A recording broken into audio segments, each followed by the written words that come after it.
अगर वही पिंडदान दे रहे हैं तो आपको ही लगेगा, ये नहीं है। अगर वो नहीं भी दे रहे हैं इतने सारे दिन, एक साल में एक बार तो पिंडदान देने का मौका मिलता है, ठीक है।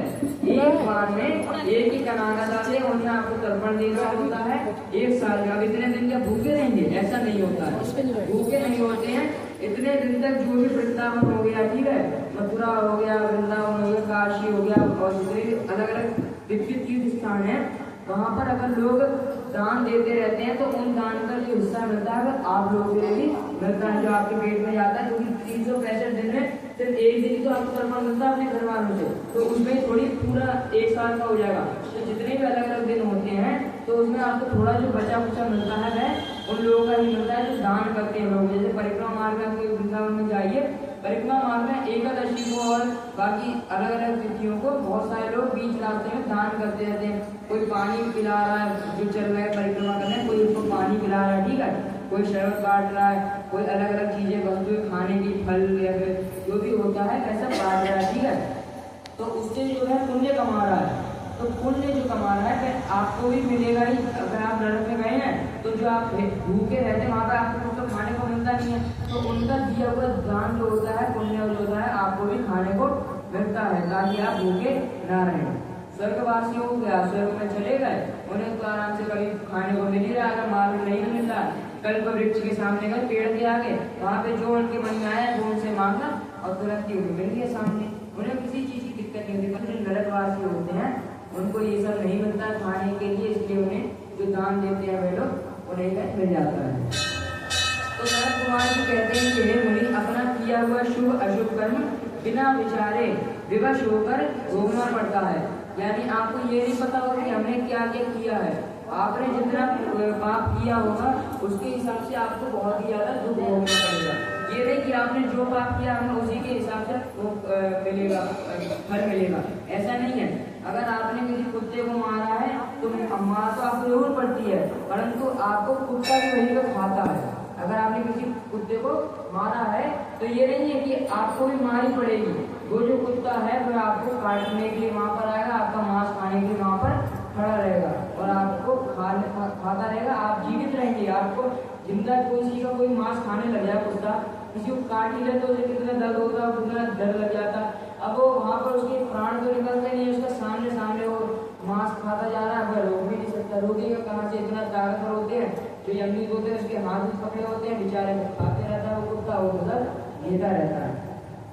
तो इसलिए जो यमलोक में जितने भी लोग जाते हैं उन्हें हमेशा ये ध्यान रखना चाहिए कि पहले यमलोक में पुण्य वाले और पापी लोग दो जाते हैं। जो अच्छे लोग होते हैं पूर्व और उत्तर और पश्चिम, तीन दरवाजे से जाते हैं। जो अच्छे लोग होते हैं जो स्वर्ग में जाने वाले होते हैं, और जो पापी लोग होते हैं वह दक्षिण के रास्ते जाते हैं। तीन रास्तों से अगर अंदर जाएंगे तो यमदूत आपकी पूजा करेगा, आपके पैरों धोएगा, फिर उसके बाद आपको स्वर्ग भेज देगा अपने रथ से।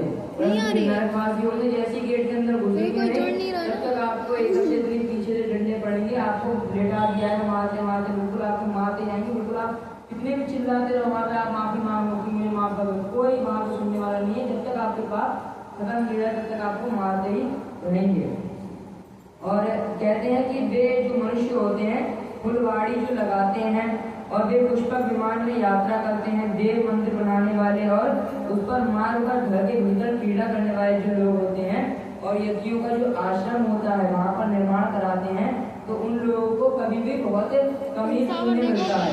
यानी अगर आप देवालय बनाए, कोई घर बनाने वाला जो इंसान होता है, तो अगर भगवान का मंदिर बना रहा है, ठीक है, अपने धर्म से हटकर मान लो कोई हिंदू इंसान है, ठीक, और वह मस्जिद बनाने चला गया वहाँ पर, तो उसे सबसे बड़ा पाप लगता है। जो अपने धर्म से विचलित हो गया तो उसे सबसे बड़ा पाप तो लगना ही है। भगवान ने कही है अपने धर्म पर अगर आप रहोगे, हमेशा धर्म के ऊपर चलोगे, भले ही आपका पुत्र वहाँ पर मर रहा है। जैसे एक कथा भी आती है कि एक स्त्री थी, राम भागवत में कथा आती है कि एक स्त्री थी, वह पतिव्रता थी। अब उसका बेटा जो था बहुत छोटा था, घुटनों के बल चलता था, घुटनों के बल चलते चलते उधर आग जल रही थी, ठंड का मौसम था, आग जल रही थी। अब अपने पति के पैर दबा रही थी। अगर गलती से मान लो अगर उसके पति अभी सो गए थे और जब तक उसने पैर दबाना बंद नहीं किया, वो पतिव्रता है। पतिव्रता का मतलब होता है कि आप पति के लिए सबसे उत्तम है, भले ही आपका पुत्र वहां पर जा रहा हो। तो उसने क्या किया, अगर पतिव्रता होती तो आपके अंदर शक्ति अपने आप आ जाती है, भगवान आपकी भक्ति को और आपकी शक्ति को बढ़ाते रहते हैं। तो उसने क्या किया, अपनी जैसी आंखें दिखाई तो उसकी जो अग्नि थी वहां पर वह एकदम से बुझ गई और बिल्कुल शीतल हो गई, वहां का ठंडा मौसम हो गया, जिससे कि उसका जो पुत्र था वह बच गया। अभी अगर वह हट जाती अपने पतिव्रता के, अपने एकदम से पैर दबा से हट जाती तो ये हो सकता था कि वह अपने बच्चे को बचा भी नहीं पाती भागते भागते, और उसकी आग बुझती भी नहीं, उसका बेटा भी चल जाता। इसलिए अगर आप पतिव्रता हैं तो आपके अंदर भगवान की शक्ति जरूर रहेगी, पर पतिव्रता का भी एक बात होती है कि अपने बच्चे को छोड़कर अपने पति की अपनी बात माने और पति गई केवल सवारी अपनी। एक बार उसे ये डर नहीं लगा कि मेरा पुत्र जल जाएगा, परंतु उसे पता थी कि मैं पतिव्रता हूँ तो भगवान मेरी मदद जरूरी करेंगे, क्योंकि भगवान ने भी कहा है कि पतिव्रता से बढ़कर स्त्री के लिए, उसकी पत्नी के लिए कोई बड़ा धर्म नहीं होता। अगर जो स्त्री पतिव्रता है उसके लिए सबसे बड़ी उसकी पति होते हैं, ना उसके माता, ना उसके पिता, ना उसके पुत्र और ना उसकी पुत्री। पति की आप सेवा करें, पति को अपना भगवान माने। वही भगवान कह रहे हैं कि आप मुझे भले पूजा मत करें, परंतु अपने पति की अगर आप पूजा करना है, पति को छोड़कर किसी और पुरुष की तरफ आंख उठाकर भी नहीं देख रहे हैं, तो ये समझिए आप पतिव्रता बन चुकी है। तो ऐसे भी भगवान सबसे पहले मदद करते हैं, किसी भी मतलब कष्ट में अगर फंस जाती है तो उसे कष्ट से निकालने के लिए भगवान स्वयं वहां पर पधारते हैं, और उनकी जो माया होती है वह भी हमेशा उस पतिव्रता की सहायता करती रहती है। गोदान करने वाले लोग संपूर्ण मनोवांछित वस्तुओं से भरे भरे पूर्व मार्ग में जाते रहते हैं, क्योंकि पतिव्रता जो होती है उसकी इतनी बड़ी शक्ति होती है कि एक जलंधर रावण हुआ है, ठीक है, एक कल्प में जलंधर रावण हुआ, उसकी जो पत्नी थी उसका नाम क्या था, वृंदा, वृंदा नाम था उसका। अब वो अगले जन्म में क्या बनी, तुलसी, जो अभी हमारे यहाँ चलती है तुलसी मैया ही, वो पिछले जन्म में वृंदा थी, उसके पति का नाम था जलंधर। अब वही जलंधर जो है आगे चल के रावण बना, क्यों, क्योंकि उसने क्या किया था, मैं पूरी कथा बताता हूँ। सबसे पहले क्या हुआ, एक बार जलंधर नाम का एक राक्षस हुआ, बहुत ताकतवर था, इतना ताकतवर, और उसकी ताकत कैसी थी, उसकी जो पत्नी थी वह पतिव्रता थी, वृंदा नाम की जो स्त्री थी उसकी वह सबसे ज्यादा पतिव्रता थी, और पतिव्रता की अगर शक्ति वो हमेशा भगवान का ध्यान करती रहती थी और अपने पति की चिंता में लगी रहती थी कि अगर भगवान, अगर मैंने किसी और, अगर मेरा पतिव्रता का वो छूटा तो उसी दिन मेरा पति मर जाएगा, ये मुझे पता है, क्योंकि उसने इतने बुरे बुरे कर्म करे हैं, परंतु मैं अपने पति को छोड़कर वो किसी की पूजा भी नहीं कर सकती। तो वह हमेशा भगवान की पूजा में लगी रहती थी और अपने पति का ध्यान करती रहती। अब उसका जो पति था उसे ये भी पता था कि अगर मेरी पत्नी पतिव्रता है तो मुझे कोई भी, भगवान भी मेरा कुछ नहीं बिगाड़ सकती, अगर मेरी पत्नी पतिव्रता है। तो अब भगवान शंकर भी उससे लड़ने के लिए आकर के हरा नहीं पा रहे हैं, कोई भी नहीं हरा पा रहा, भगवान विष्णु आ गए, कोई उसको नहीं मार पा रहा है। तब भगवान विष्णु ने एक योजना बनाई। अब योजना क्या बनाई कि अगर इसकी पत्नी पतिव्रता है, जब तक वो भगवान की पूजा करती रहेगी तब तक इसका पति मरेगा नहीं। तो उन्होंने क्या किया कि सोचा कि पहले इसका पतिव्रता जो धर्म है वह भ्रष्ट करवाऊंगा। तो उसके जो भगवान थे विष्णु भगवान, एक उसके पति का रूप बनाकर चले गए, और उसका पति का रूप बनाकर इधर से उसके घर पे जाकर लेट गए, और इधर से खून से लथपथ हुए लेट गए। अब उसकी पत्नी एकदम से डर गई जैसे उसने देखा, अब एकदम से गई और उसके भगवान विष्णु को छू लिया। अब जैसे ही उसके पैरों को छुआ, भगवान विष्णु के जैसे पैरों को छुआ, तभी उसका पतिव्रता धर्म भ्रष्ट हो गया। पता है कैसे?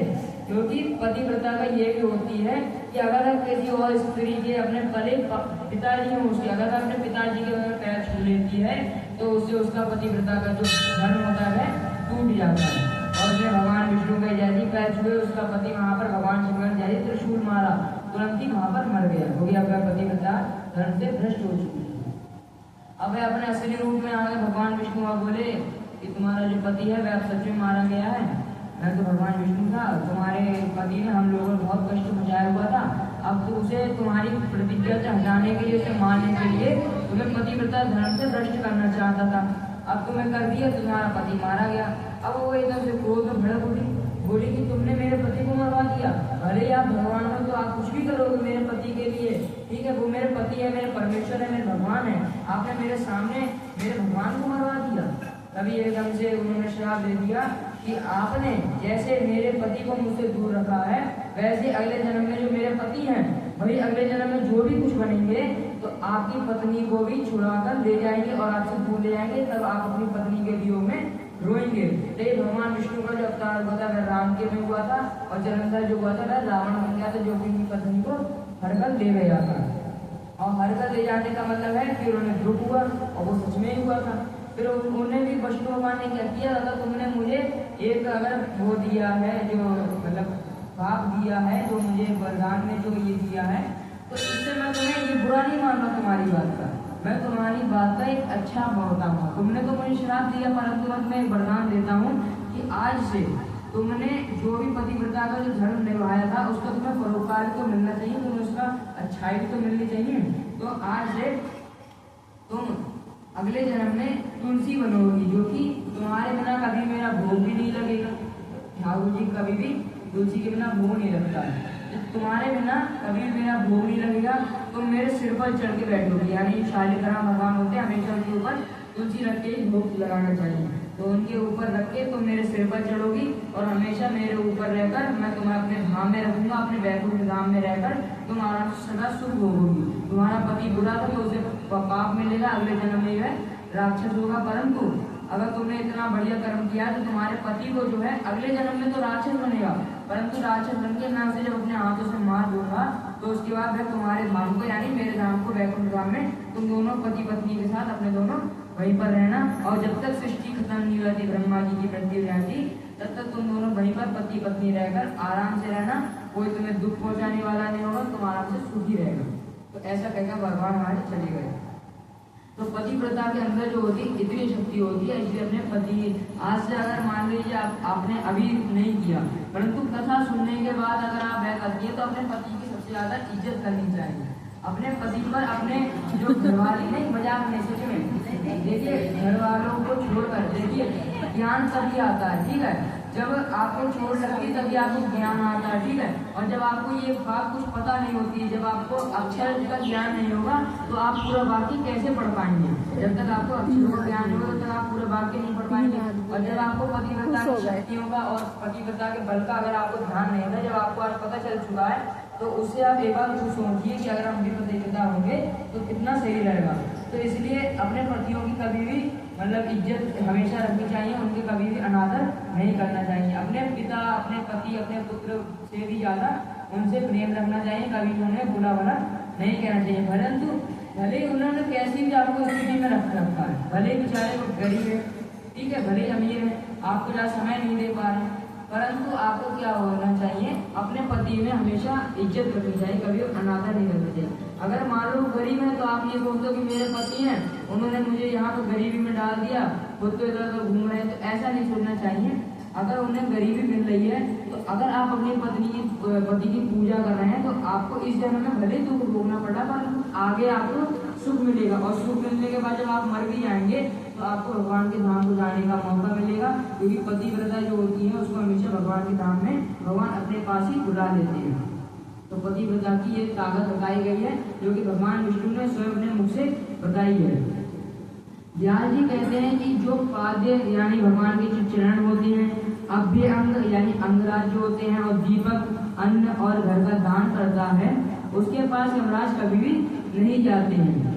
और सुवर्ण और रत्न का दान करने से मनुष्य दुर्गम संकटों का और स्थानों को लांघता हुआ चला जाता है। लोग सोचते हैं कि मैं अमीर हूँ, मैं किसी को थोड़ा सा दान दे दे रहा हूँ, 200 रुपये 500 रुपये ऐसे दान दे दे रहा हूँ, कपड़े उपड़े दे दे रहा हूँ, परंतु अमीर होने के बाद जबकि उसका इतनी श्रद्धा है कि वह किसी को सोना भी दान कर सकता है, अगर वह इतना भी नहीं कर रहा है तो उस सोने के बजाय अगर वह किसी को दान कर रहा है सोना, तो उसके पास कभी भी यमराज जो होते हैं कभी आसपास नहीं भटकते हैं, उसकी कभी भी मतलब ऐसी मृत्यु नहीं होती कि उसका समय भी नहीं आया मरने का, तब भी अगर कभी कार एक्सीडेंट हो गया तो वो बेचारा मर गया, तो कभी भी उसकी ऐसे अकाल मृत्यु नहीं आती है। जब तक उसकी पूरी उम्र नहीं हो जाएगी, जब तक वह मरने के लायक नहीं होगा, तब तक उसे मृत्यु उसके पास कभी भी नहीं आएगी।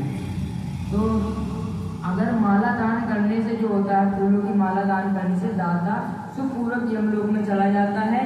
इस तरह से दोनों से मनुष्य सुखपूर्वक यमलोक की यात्रा करता है, यानी सुवर्ण दान करने से या चांदी दान कर दो, चांदी और सोना ये दान करने से आपको क्या होता है, यमराज आपको कभी प्रकार मृत्यु में नहीं मारते हैं। या फिर भगवान की चरणों में जो चरणामृत होता है भगवान का, और जो भगवान की जो चढ़ी हुई माला होती है उसको हर दिन स्पर्श करना चाहिए। भगवान पे कोई फूल चढ़ा हुआ है तो आप उसको स्पर्श करें, ठीक है, और उन पे चढ़ा हुआ चरणामृत होता है, जैसे आपने भगवान को नहला तो दिया, वह सारा जल तो इधर चला गया, परंतु आप उस जल को चढ़ाकर थोड़ा सा अपने हाथ में भी लीजिए, जो आपके भगवान के स्पर्श हो चुका उसे अपने हाथ में लेके उसे पी लीजिए, जो उनमें चरणामृत है उससे भगवान की आपको जल्द से जल्द प्राप्ति होगी।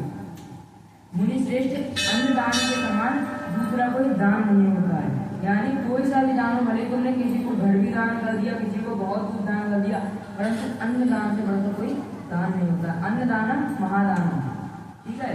तो अगर कोई भूखा इंसान है, अगर आपने उसे अन्न का दान दे दी तो आप उसकी मृत्यु आपने बचा ली, यानी उसे मरते मरते आपने बचा लिया, तो इसलिए अन्नदान को सबसे बड़ा दान कहा गया। पानी तो सब जगह मिल जाता है, परंतु अन्न सब जगह नहीं मिलता है, क्योंकि अन्न में ही सब जगह सब कुछ प्रतिष्ठित है। अन्न के समान दान ना तो कभी हुआ है और न ही होगा।